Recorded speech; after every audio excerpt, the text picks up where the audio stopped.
मनीषा कायंदे जी मुस्कुरा रही हैं और अभय सर हाथ उठा रहे हैं। अभय सर बस आपके पास आऊंगी, मनीषा जी का एक बार रुक कर लेती हूं मैं। मनीषा जी मतलब यहाँ पर अब विपक्ष मुझे लगता है कि समझ नहीं पा रहा है कि वो किस मुद्दे को लेकर घेराबंदी करे। महाराष्ट्र में आने वाले समय में चुनाव और ऐसे में मराठी पोशाक और वो मराठी टोपी मतलब मराठी अस्मिता और सम्मान का संदेश के साथ प्रधानमंत्री नरेंद्र मोदी गणेश जी की आरती कर रहे हैं। इन तस्वीरों की राजनीतिक क्या असर रख सकते हैं विधानसभा चुनाव पर, इसको लेकर घेराबंदी करे या फिर सीजीआई के घर पर प्रधानमंत्री नरेंद्र मोदी पहुंच गए गणेश पूजा में, इसको लेकर घेराबंदी करे? मनीषा कायंदे। देखिए, विपक्ष के पास कोई मुद्दा ही नहीं है। एक्चुअली उनका पॉइंट क्या है? सीजेआई के घर गए गणपति पूजन में। पंडित नेहरू के समय से हम देखते आ रहे हैं, पंडित नेहरू जी जिस प्रांत में जाते थे, आदिवासी के यहाँ जाते थे तो आदिवासी टोपी या कुछ पहनते थे, कोई गमछा पहन लेते थे। जहाँ जहाँ जाते हम वहाँ की अस्मिता को अपनाते हैं, वहाँ की वेशभूषा को अपनाते हैं। सार्वजनिक कार्यक्रम में भी हम जाते हैं। यहाँ किसी मैं महाराष्ट्रन घर में जाती हूँ, एक सेकंड सुन लीजिए ना, आपको टोक रहे थे क्या? लिया महाराष्ट्रन टोपी का पहन ली। तो जब मंदिर मस्जिद में लोग जाते हैं, जब कोई हिंदू भी किसी दरगाह में जाता है तो हम अपना सर कवर कर लेते हैं या उस प्रकार का कोई रुमाल रख देते हैं। तो ये विपक्ष की सोच ही छोटी है। इतना उनका दिमाग इस प्रकार का, वो सब जगह राजनीति देखते हैं। अब ये कहते हैं कि फिर केस पर असर हो जाएगा, ये बहुत छोटी सोच है। ये चीफ जस्टिस को एक बहुत ही उसका कद छोटा करने की बात कर रहे हैं, जो बिल्कुल गलत है। अब सुनिए, राहुल गांधी अमेरिका जाते हैं और वहां पर वो इल्हान उमर से मिलते हैं। उस पर मैंने कल चर्चा की थी। इल्हान उमर पर राहुल गांधी की मुलाकात कल चर्चा कर चुके हैं उस पर। ठीक है, आज के मुद्दे पर रहते हैं हम। प्रदीप भाटी जी का मैं रुख कर रही हूं। प्रदीप भाटी जी, फिर दरअसल दिक्कत किस बात को लेकर है विपक्ष को? ये महाराष्ट्र में चुनाव और कहीं चुनाव में फायदा ना मिल जाए, क्योंकि वैसे भी माना जाता है प्रधानमंत्री नरेंद्र मोदी जब चुनाव में उतरते हैं तो फिर हवा का रुख बदल देते हैं।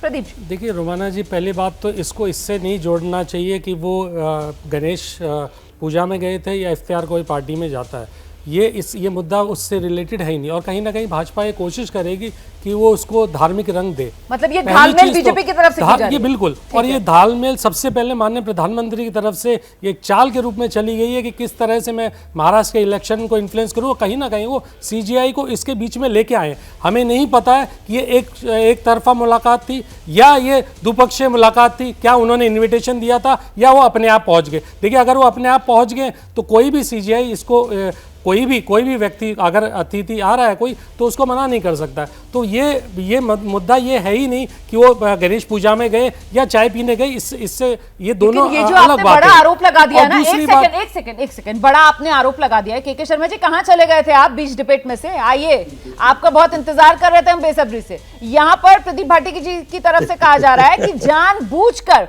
गणेश उत्सव का मामला राजनीति के अंदर खींचा गया है। वो तो प्रधानमंत्री मोदी का नाम ले रहे हैं, बीजेपी का नाम ले रहे हैं कि इन्होंने जानबूझकर इसको राजनीतिक विषय बना दिया है। नहीं, हंसी तो मुझे इस बात पर आ रही है, भाटी जी कह रहे हैं कि बुलाया गया था या नहीं बुलाया गया था। अब इनको वो जो है निमंत्रण कार्ड दिखाया जाए पहले कि बुलाया गया था कि नहीं बुलाया गया। प्रधानमंत्री इतने फ्री है कि ऑटोमेटिक चले भी जाएंगे बिना बुलाए। किसी उनको पता है कि इसके घर में गणेश बैठा है, उसके घर में बैठा है, मुझे इसके घर जाना है, उसके आपके घर क्यों नहीं आए? क्या तर्क है, क्या कुतर्क है? शर्मा जी, आपके घर क्यों नहीं आए? नहीं, ऐसे मैं इतने दिवालिया लोगों को मैं समझ ही नहीं सकता। और यहाँ विपक्ष की तरफ से ये भी कहा गया है, यहाँ विपक्ष की तरफ से ये भी कहा गया है कि अगर बाकी लोगों को भी बुला लेते, अन्य विपक्षी दल के नेताओं को भी बुलाते तो भी बात समझ में आती। इस पर भी सवाल उठा है। मतलब राहुल गांधी को अगर बुला लिया जाता, लीडर ऑफ ऑपोजिशन है वो, तो फिर मामला इतना नहीं गर्माता। शर्मा जी, अन्य विपक्षी दल, यानी आज मुझे एक बात, रोमाना जी एक चीज बताइए मुझे, आज जो है प्रधानमंत्री से कोई मिलने के लिए विदेश से नेता आता है, कोई विदेश का प्रतिनिधि आता है, तो ये कहेंगे कि साहब वो तो प्रधानमंत्री से मिला, हमसे नहीं मिला, हमसे भी मिलता।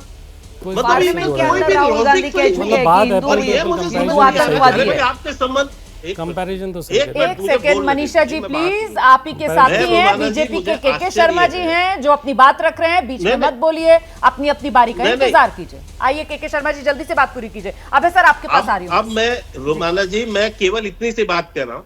देखिए सच्चाई ये है, ये वामपंथी जो है ना, और ये जो इंडी गठबंधन के लोग हैं और ये वामपंथी जो विश्लेषक होते हैं, इन लोगों को नफरत पूजा से है। इनकी नफरत है कि हिंदू धर्म के जो है गणेश जी की पूजा कैसे हो रही है। अरे इसी को तो वो कह रहे हैं कि जानबूझकर बीजेपी कह रही है कि ये पूजा पर जानबूझकर बात लेकर आ रहे हैं। वही तो कह रहे हैं इंडिया गठबंधन वाले, वो कह रहे हैं मामला पूजा का नहीं है, मामला सीजीआई के घर पर प्रधानमंत्री नरेंद्र मोदी के जाने का है कि पीएम और सीजीआई की मुलाकात को लेकर वो कह रहे हैं। न्यायपालिका कार्यपालिका वो कह रहे हैं एक फासले से मिलना चाहिए, इसको लेकर मुद्दा बना रहे हैं। वो कह रहे हैं जानबूझकर आप लोग बचाव के लिए पूजा धर्म को फिर लेकर आ रहे हैं। उस दिन इनकी बोलती बंद थी, नहीं उस दिन इनकी बोलती बंद थी जिस दिन केजी बालाकृष्णन सीजीआई जो है इफ्तार पार्टी में गए, ठीक है, तब इन वामपंथियों को कोई दर्द नहीं हुआ। ठीक है, वो तो साहब वो तो सौहार्द है, सौहार्द बढ़ा रहे थे। तो ये जो थर्ड ग्रेड की जो मानसिकता है, इन लोगों की जो दिवालिया सोच है,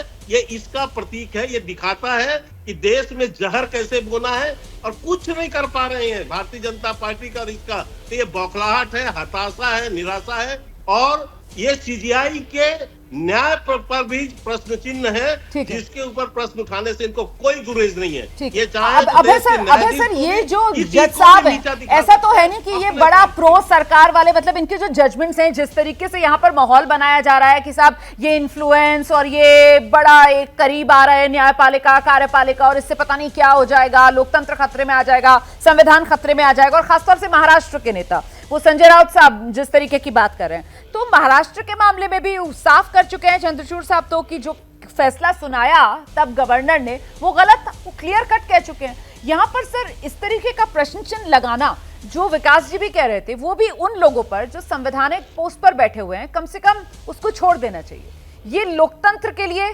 एक बहुत खतरनाक खेल हो सकता है कि आप किसी को भी नहीं छोड़ेंगे, सब पर आप शक करेंगे, सबको लेकर आप एक भ्रम की स्थिति बना देंगे।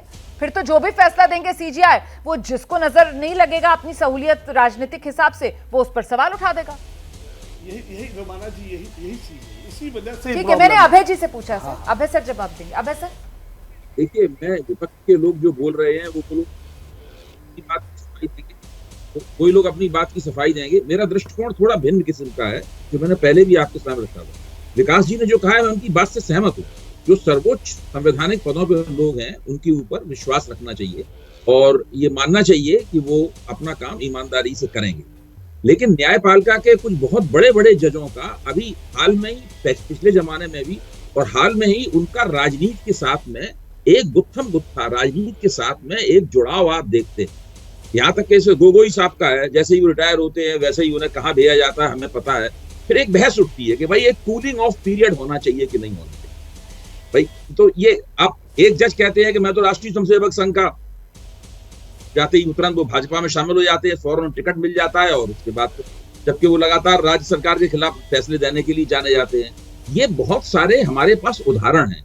जब हम इन उदाहरणों की रोशनी में इस घटना को देखते हैं, तब हम ये चर्चा करना चाहते हैं, मेरे ऐसा आदमी ये चर्चा करना चाहता हूँ, मेरे ऐसे बहुत से लोग हैं, किसी पे शक नहीं कर रहा हूं, मैं किसी पे आरोप लगा रहा हूं। मैं चर्चा ये करना चाहता हूं कि जो इतने बड़े पद पे बैठा हुआ व्यक्ति है न्यायपालिका, उसका वो अपने निजी जीवन का संचालन किस तरीके से करता है, वो अपने सार्वजनिक जीवन का संचालन किस तरीके से करता है, वो अपने धार्मिक और आध्यात्मिक जीवन का संचालन किस तरीके से करता है, इसके कुछ स्क्रपल्स हैं, इसके कुछ नैतिक मानदंड हैं जो स्वयं सुप्रीम कोर्ट ने निर्धारित किए हैं।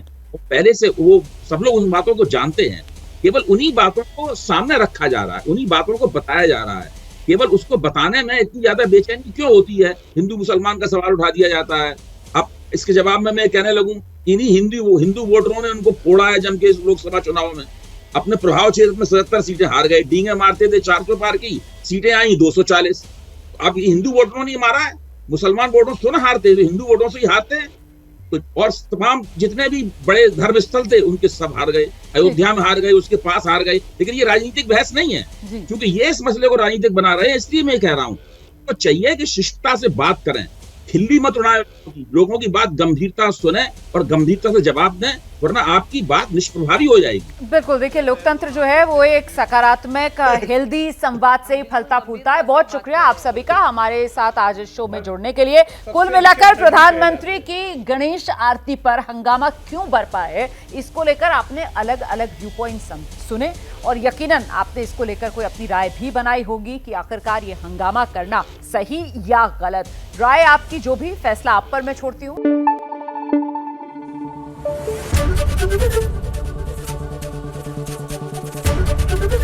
एबीपी न्यूज आपको रखे आगे।